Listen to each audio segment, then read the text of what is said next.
Hello everyone, क्या आपको पता है कि इंडिया में कुछ ऐसे इंटेलिजेंस एजेंसीज हैं जो दुनिया के सबसे ज़्यादा पावरफुल और सीक्रेटिव एजेंसीज में काउंट होती हैं।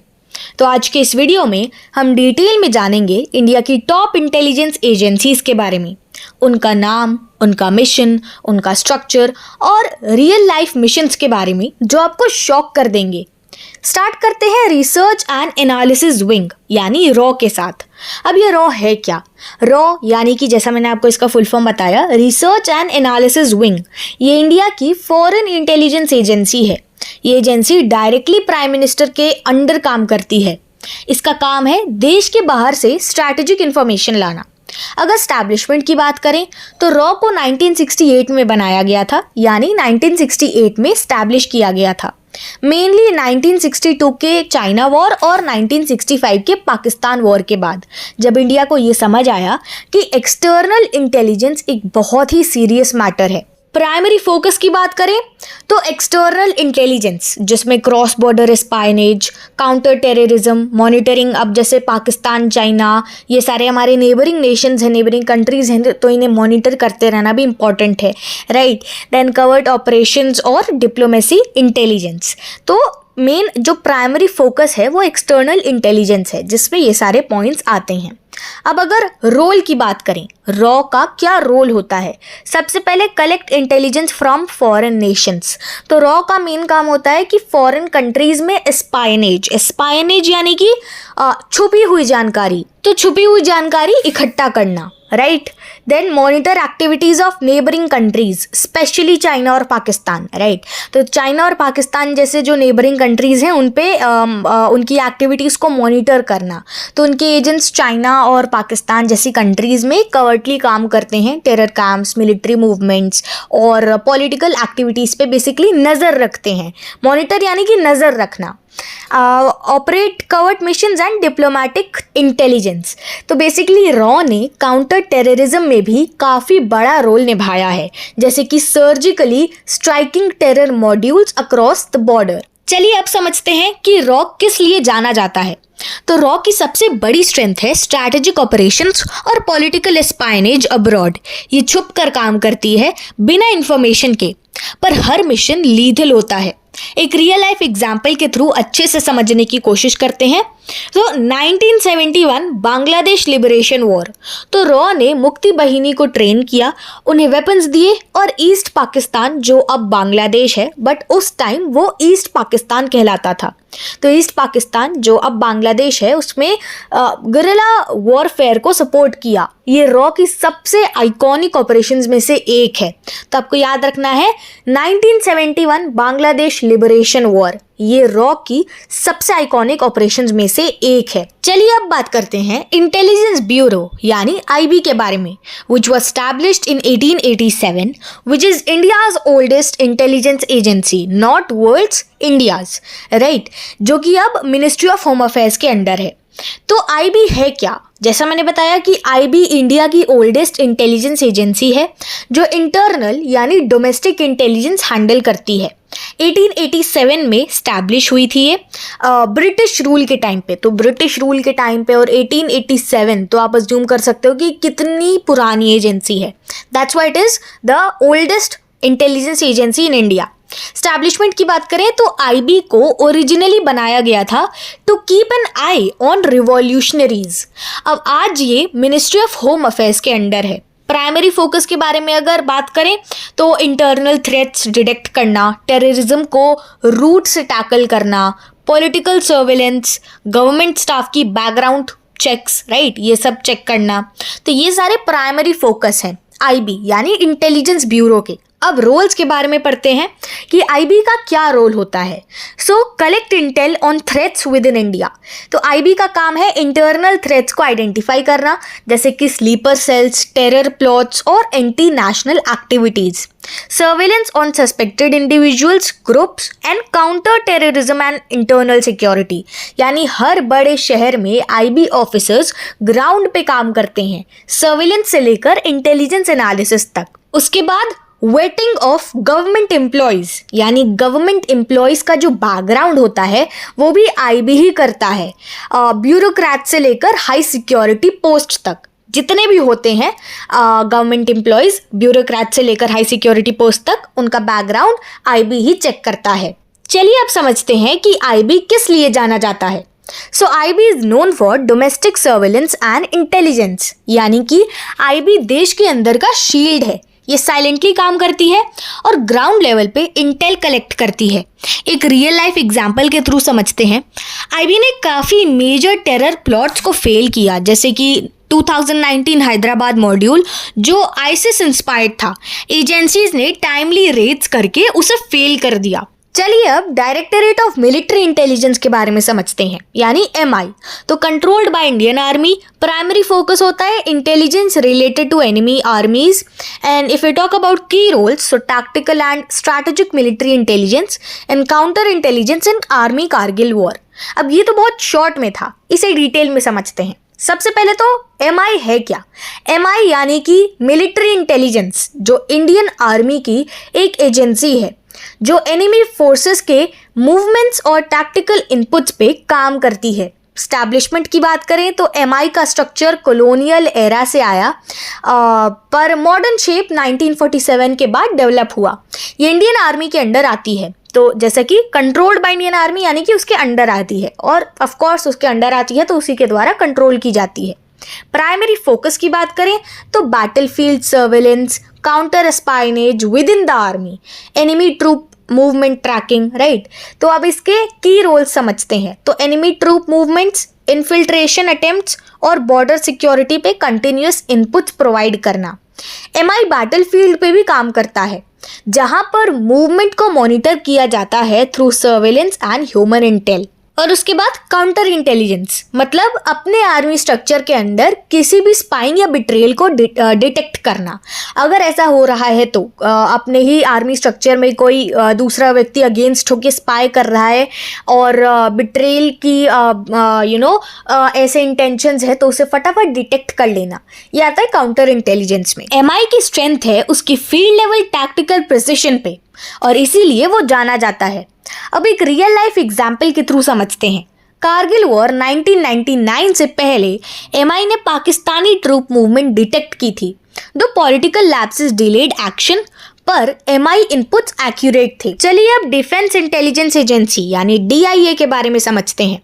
Established in 2002, controlled by integrated defence staff यानी आईडीएस, और की रोल्स अभी हम आगे पढ़ेंगे। सबसे पहले तो इससे समझते हैं कि ये है क्या। तो डीआईए एक ट्राई सर्विस एजेंसी है, आर्मी, नेवी और एयरफोर्स का यूनिफाइड इंटेलिजेंस कमांड, और इसे 2002 में कारगिल रिव्यू कमेटी के रिकमेंडेशंस के बाद स्टैब्लिश किया गया था। अब बात करते हैं प्राइमरी फोकस के बारे में। तो multi service intelligence integration, surveillance, SIGINT और IMINT and strategic military intelligence across services. अब रोल्स के बारे में समझते हैं। Key roles, so unified military intelligence, signals intelligence SIGINT और इमेजरी इंटेलिजेंस यानी IMINT। अब इसे डिटेल में समझते हैं, यानी DIA की रोल्स। तो सिग्नल्स इंटेलिजेंस यानी SIGINT और इमेज इंटेलिजेंस यानी IMINT, और सैटेलाइट से आने वाले डेटा को ये एनालाइज करता है। बॉर्डर मॉनिटरिंग, मैरिटाइम एक्टिविटीज़ और एनिमीज़ के मिलिट्री बिल्डअप पे कंटिन्यूस वॉच होती है। Specialised in technical warfare and data analysis across armed forces. अब समझते हैं कि ये किस लिए जानी जाती है।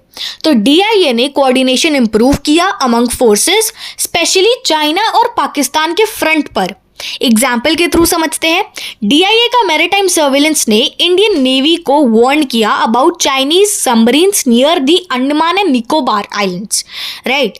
अब समझते हैं नेशनल टेक्निकल रिसर्च ऑर्गेनाइजेशन के बारे में, यानी NTRO, which was established in 2004 and primary focus होता है टेक्निकल इंटेलिजेंस पे और जियोस्पेशियल और रिमोट सेंसिंग पे, एंड की रोल्स सैटेलाइट सर्वेलेंस के बारे में होता है, इसमें इनका रोल होता है, और जाने जाते हैं हाई टेक इंटेलिजेंस गैदरिंग के लिए। एग्जाम्पल, एक रियल लाइफ एग्जाम्पल के थ्रू अभी हम समझेंगे। सबसे पहले तो NTRO क्या करता है इसे डिटेल में समझते हैं। NTRO एक हाई टेक इंटेलिजेंस एजेंसी है जो मेनली सैटेलाइट्स और साइबर इंटेलिजेंस पे काम करती है। जो 2004 में स्टैब्लिश की गई थी और NTRO PMO के नेशनल सिक्योरिटी एडवाइजर के अंडर काम करता है। तो प्राइमरी फोकस की बात करें तो टेक्निकल इंटेलिजेंस जैसा मैंने बताया, सैटेलाइट सर्विलेंस जैसा मैंने बताया, साथ ही साथ साइबर सिक्योरिटी, सिग्नल और कम्युनिकेशन मॉनिटरिंग, ये भी इन चीज़ों पे भी फोकस करता है। अब समझते हैं रोल के बारे में कि की रोल क्या होता है। तो साइबर वॉरफेयर, इलेक्ट्रॉनिक सर्विलेंस और सैटेलाइट इमेजरी से जानकारी इकट्ठा करना, internet traffic monitoring, encrypted communication decode करना और टेररिस्ट कैंप्स का एरियल ट्रैकिंग, ये सब NTRO करता है। ये एजेंसी साइंटिफिक और टेक्नोलॉजिकल इंटेलिजेंस में स्पेशलाइज करती है, राइट। अब ये किस लिए जानी जाती है? तो NTRO की कैपेबिलिटी अनमैच्ड है इन साइबर इंटेलिजेंस। एक एग्जाम्पल के थ्रू समझते हैं। तो NTRO ने बालाकोट एयर स्ट्राइक 2019 के बाद सैटेलाइट इमेजरी प्रोवाइड की थी, जिससे इंडिया ये कंफर्म कर सका था कि स्ट्राइक का एक्चुअल इम्पैक्ट क्या था, राइट। और उसके बारे में अब समझते हैं डायरेक्टरेट ऑफ रेवेन्यू इंटेलिजेंस यानी DRI के बारे में। So controlled by ministry of finance, primary focus होता है एंटी स्मगलिंग और इकोनॉमिक ऑफेंसेस पे। एंड अगर मेन रोल की बात करें तो स्मगलिंग ऑफ गोल्ड और drugs, weapons, black money and hawala networks, economic security and anti money laundering.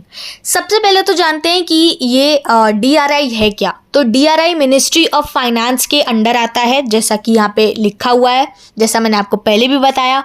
और ये इंडिया का एंटी स्मगलिंग एजेंसी है।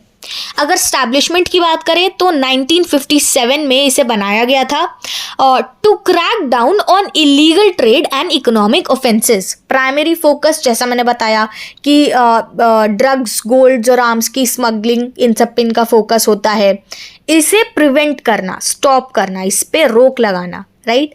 एंड हवाला operations, financial intelligence, tax evasion पे।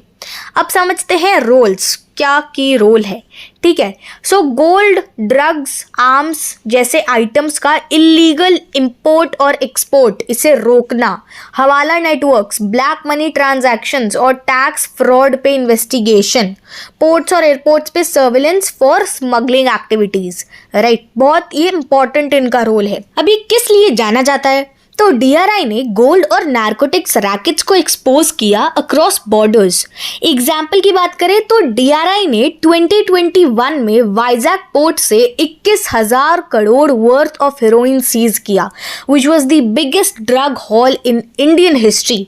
चलिए अब बात करते हैं नारकोटिक्स कंट्रोल ब्यूरो यानी NCB के बारे में, जो कि 1986 में स्टैब्लिश किया गया था और मिनिस्ट्री ऑफ होम अफेयर्स के अंडर ये है।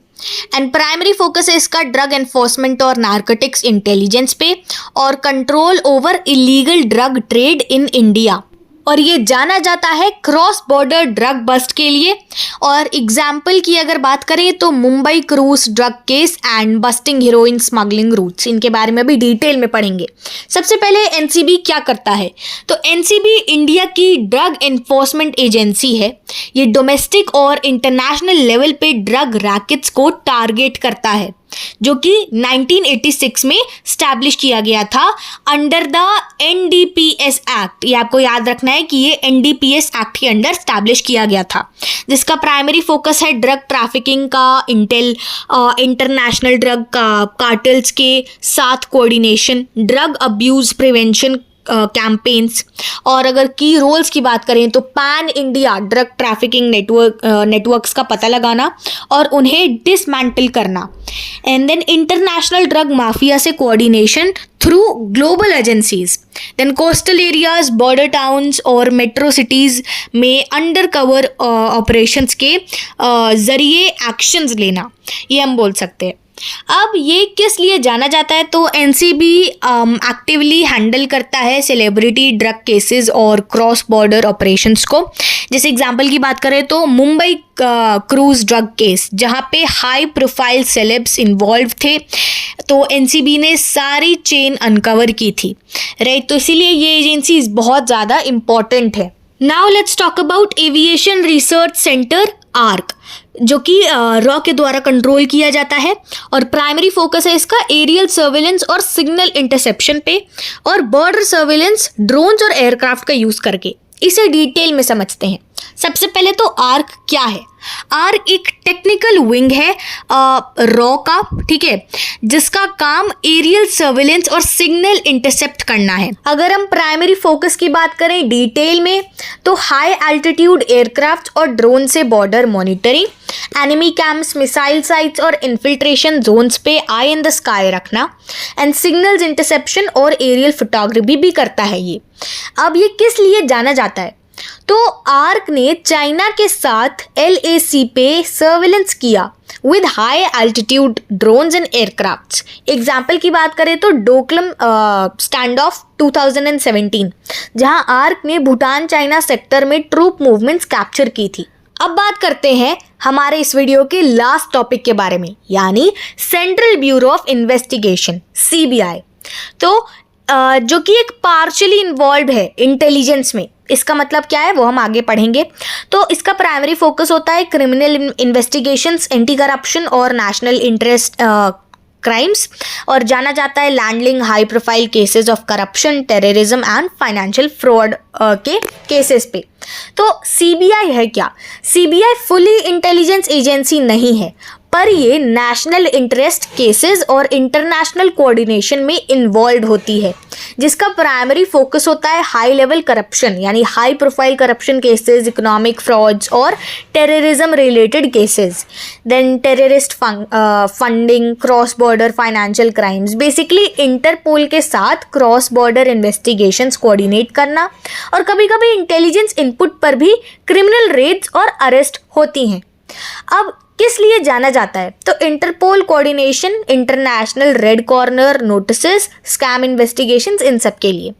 अगर एग्जाम्पल की बात करें तो 2G scam, Nirav Modi case, ये सब CBI के अंडर आए थे with intelligence gathering from abroad too. तो दोस्तों ये थी इंडिया की सबसे पावरफुल और सीक्रेट इंटेलिजेंस एजेंसीज की डिटेल्ड कहानी। आई होप कि आपको हर एक एजेंसी के बारे में डिटेल में सब समझ आ गया होगा जितना हमने इस वीडियो में कवर किया। वैसे तो हर एक टॉपिक के बारे में पढ़ने को बहुत कुछ है और हर एजेंसी का अपना एक यूनिक रोल होता है, और ये सब मिलाकर इंडिया को सिक्योर बनाती हैं, चाहे वो साइबर वॉर हो, इकोनॉमिक फ्रंट हो या बॉर्डर पर फिजिकल थ्रेट्स। अगर आपको ये वीडियो इंटरेस्टिंग लगा हो तो लाइक, शेयर और सब्सक्राइब ज़रूर करना, और कमेंट में ये बताना कि आपको किस एजेंसी के बारे में और डिटेल में जानना है।